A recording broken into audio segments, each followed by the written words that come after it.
of a seat there or anything like that. Okay, so this is your living quarters for the next 5 hours, if you were flying out on a mission, or 16 hours if you were flying out to the Falklands.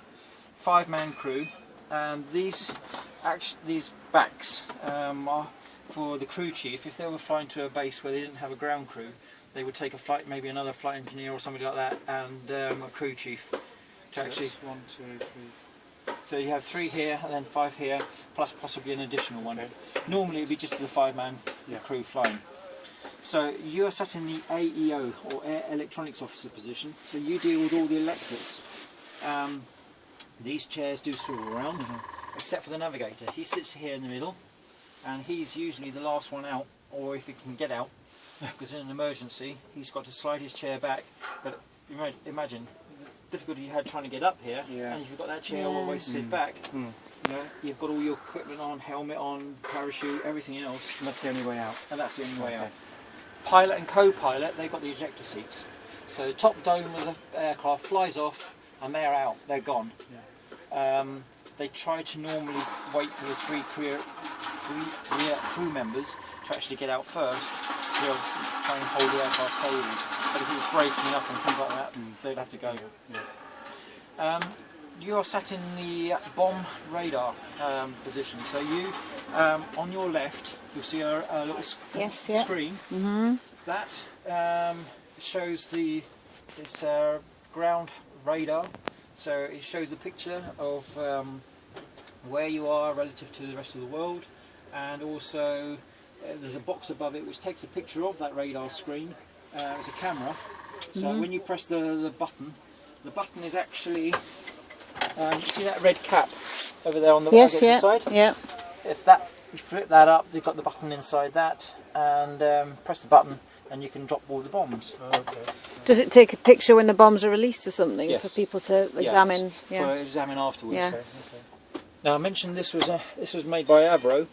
Avro, you see there's a box above that, a button. It's a 91-way selector.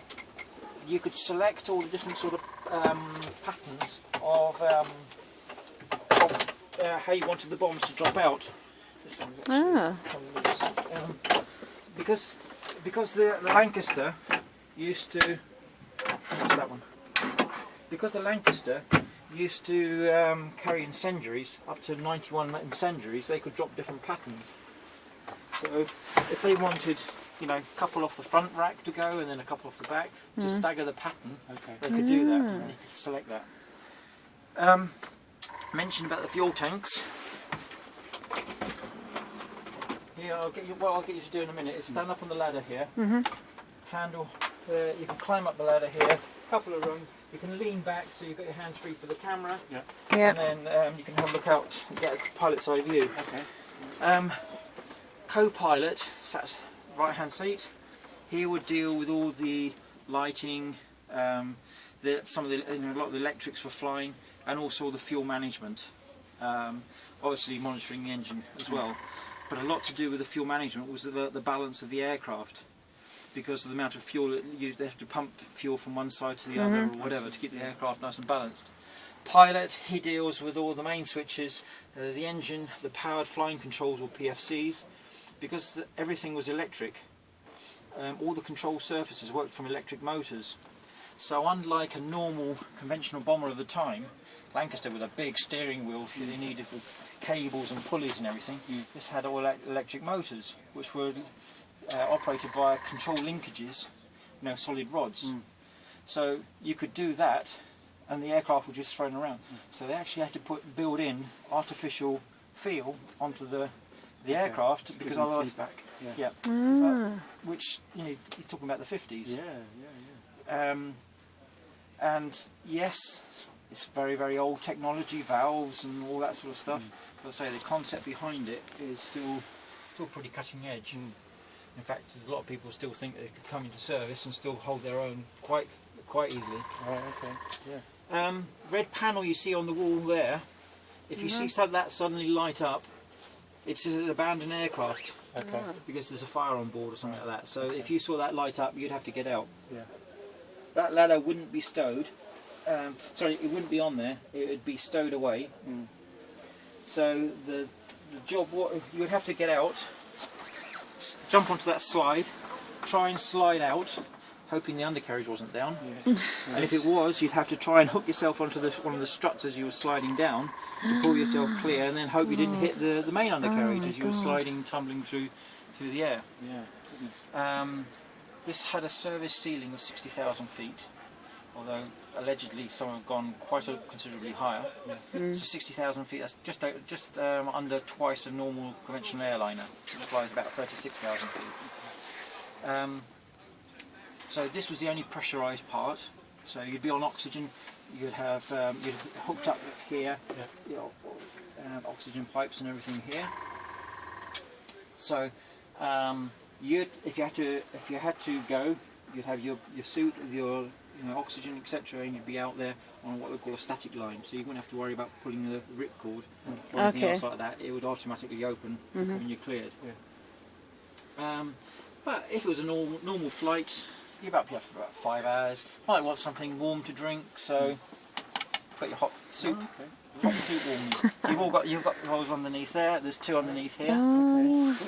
Trouble is, if you drink something, you might want to go to the loo. How does that work? How does that work? That's how that works. Ah, the special bottles. Yeah. That's why they didn't have ladies in the RAF at the start of Shiwis. Shiwis, yeah, they didn't have them in those days. No. Oh, okay. Brilliant. Okay. Now, I mentioned about the radar. You're controlling everything there for dropping the bomb. This was made by Avro, roughly the same time as, say, the Lancaster. There's still Lancasters and Vulcans coming off the same production line. That whirring noise, by the way, is a little compressor for the cockpit seal. It has like a rubber tube around the top dome, because that blows off, if there was an ejection seat. So the tube was to keep the elements out, the rain, etc. out. Because this has been stood for so long here, a lot of that rubber had perished. Now that would be filled normally with nitrogen, because the molecules are bigger and denser than air, so it wouldn't leak out through. But what we found was that only last year they discovered we could actually put a little compressor on there and it would pressurise the seal, because we were getting constant water coming through here. We had to have a dehumidifier down there constantly going, and it was just everything was covered up. Sorry, Dave, just to explain to you and your visitors, we're just going to bleed off that nitrogen in a minute, but you hear a hissing, but that's all. It's only nitrogen. It's not the bomb. Don't need to and panic. It's not going to come up. No, it's No, I'm just talking about that. Oh, all right. Yeah. Okay. We found that if we kept it on the compressor, it just keeps the pressure, because there is a slight leak in it, and it just keeps that pressure. It's made a big difference. Because normally all this has to be covered up in plastic, because you get rain constantly coming.